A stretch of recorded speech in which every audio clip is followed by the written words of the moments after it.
বেশি পূজা পাঠ করা ব্যক্তিরা জীবনে দুঃখিত থাকেন কেন? নমস্কার বন্ধুগণ, জ্ঞান ও শিক্ষা ইউটিউব চ্যানেলে আপনাদের সকলকে জানাই স্বাগত। অনেক মানুষের মুখে শুনেছেন যে আমি এত পূজা পাঠ করি কিন্তু তার পূর্ণ ফল পাই না।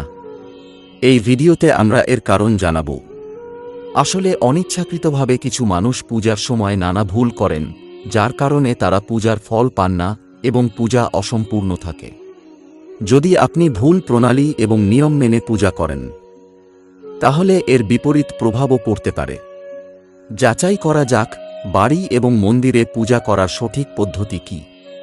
তবে তার আগে যদি আপনি চান লক্ষ্মী মায়ের আশীর্বাদ আপনার ওপর বজায় থাকুক, তাহলে এই ভিডিওটিকে একটি লাইক করুন এবং চ্যানেলটি সাবস্ক্রাইব করে কমেন্ট বক্সে জয় মা লক্ষ্মী অবশ্যই লিখুন। নম্বর 1, যে কোনো দেবদেবী বা ভগবানকে পূজা করার আগে স্নান করা হয়। স্নানের পরে শান্ত মনে ভগবানের সামনে আসন পেতে বসা উচিত।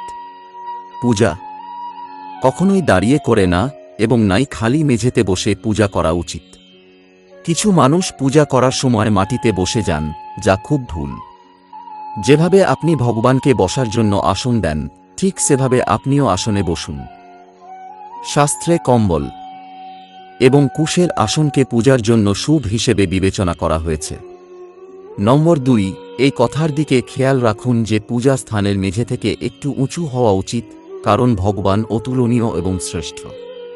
তাই আপনাকে তাদের সঙ্গেই পূজা করা উচিত নয়।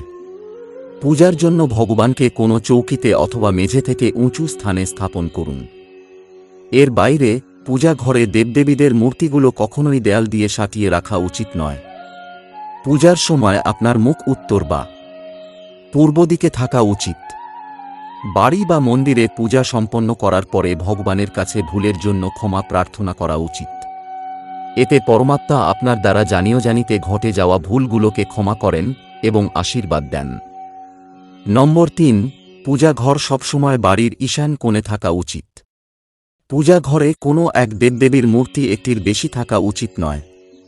বাড়ির মন্দিরে অন্য যে কোনো ভগবানের মূর্তি 9 ইঞ্চি বা 2 সেন্টিমিটারের ছোট হওয়া উচিত।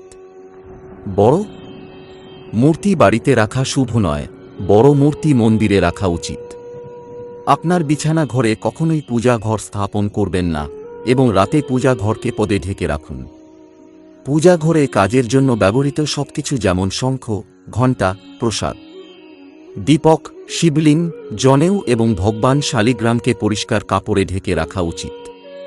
তা না হলে প্রতিদিন পূজা পাঠ করার পরেও আপনাকে উপযুক্ত ফল মিলবে না। নম্বর 4, শাস্ত্রে উল্লেখ আছে যে বাড়ি বা মন্দিরে যদি সূর্যাস্তের পরে রাতে পূজা করেন, তাহলে সেই সময়ে না শঙ্খ বাজানো উচিত এবং না ঘণ্টা বাজানো উচিত। মনে করা হয় যে সূর্যাস্তের পরে দেবদেবীরা শয়ন করার জন্য চলে যান এবং তাই তাদের জাগানো উচিত নয়। এজন্য সবসময় খেয়াল রাখুন যে সূর্যাস্তের পরে ঘণ্টা এবং শঙ্খ বাজানো উচিত নয়। নম্বর 5, লোকজন পূজা করার সময় শুধু ধূপ জ্বালানোর দিকে মনোনিবেশ করেন, কিন্তু এটা ভুল। কোনো দেবদেবীর পূজা করার আগে দীপক জ্বালানো আবশ্যক। বিশ্বাস করা হয় যে দীপক ভগবানের প্রতি আমাদের ভক্তির সাক্ষী হয়, যেটি আমরা উৎসর্গ করছি ধূপ এবং অন্যান্য কাজেরও।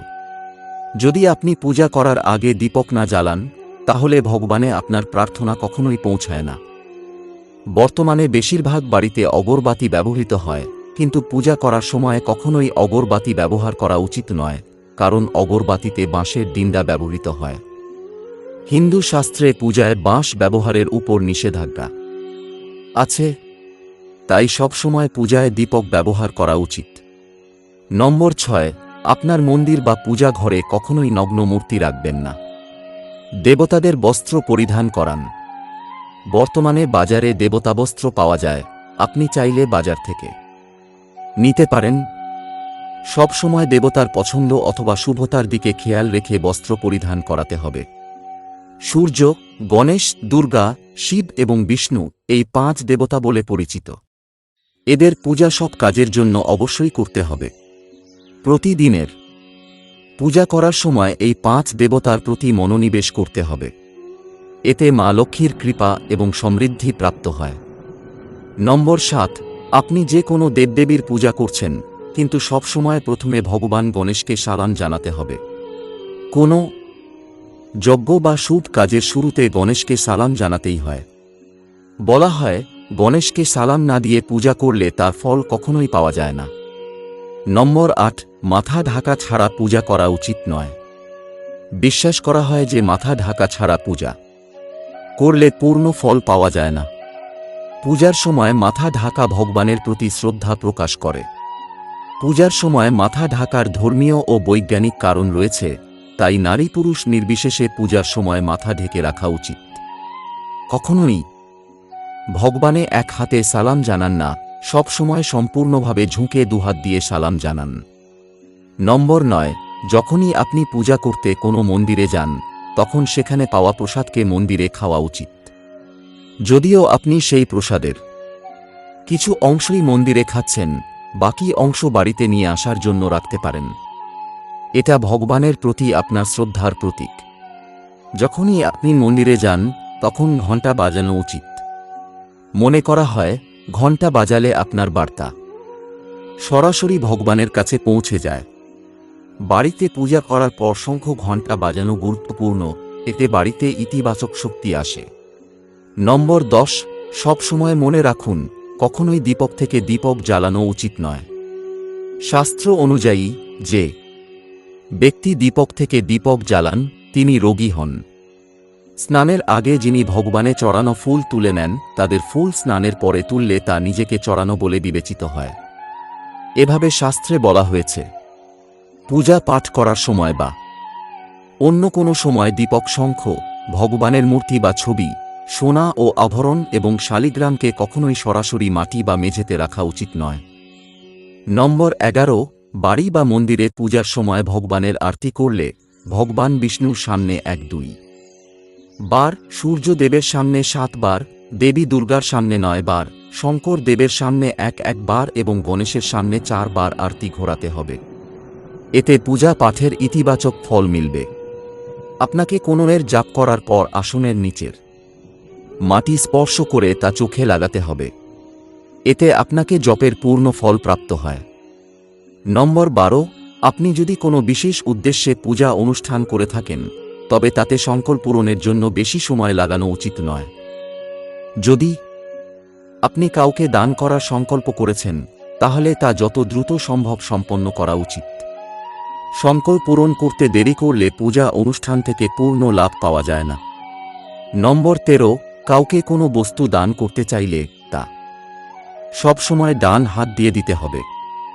একাদশী, অমাবস্যা, কৃষ্ণ চতুর্দশী, পূর্ণিমা, ব্রত এবং শ্রাদ্ধ দিনে চুল এবং দাড়ি কাটবেন না। যাদের যজ্ঞোপবীত সংস্কার হয়েছে, তাদের জেনে না দিয়ে পূজা পাঠ বা অন্য কোনো ধরনের অনুষ্ঠান করা উচিত নয়, কারণ যখন পরিচিতি ছাড়া যে কোনো ধর্মীয় কাজ করা হয়, তা নিষ্ফল হয়ে যায়।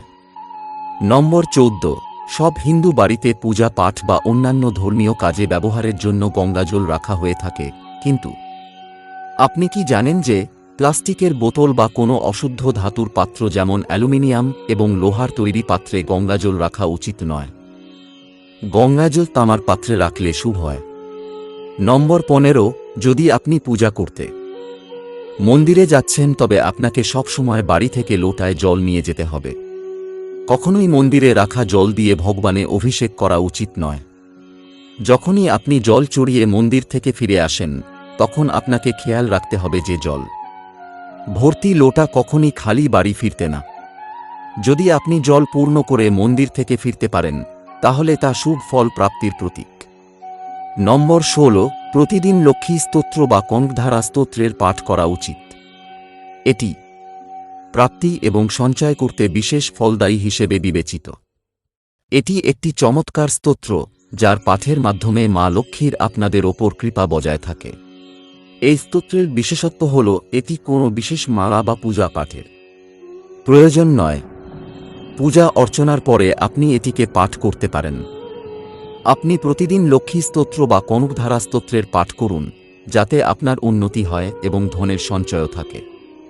নম্বর 17, বাস্তুশাস্ত্র অনুযায়ী অনেকের মধ্যে অভ্যেস থাকে যে খাওয়ার সময় পড়াশোনা বা কাজের কিছু করবেন। এটি খুবই অশুভ হিসেবে মনে করা হয়। আগামী দিনগুলোতে আপনাকে এই অভ্যাস থেকে বাঁচতে হবে। এটি আপনার ধন এবং অন্যান্য অনেক বিষয়ের জন্য ক্ষতিকারক হতে পারে। খাবার শুরু করলেই পাচনতন্ত্র কাজ করতে শুরু করে।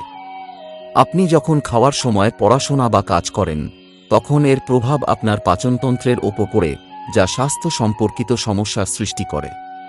তাই আপনাকে এই অভ্যাস থেকে বাঁচতে হবে। বন্ধুদের ভিডিওটি ভালো লাগলে তাহলে লাইক এবং সাবস্ক্রাইব করুন। ধন্যবাদ।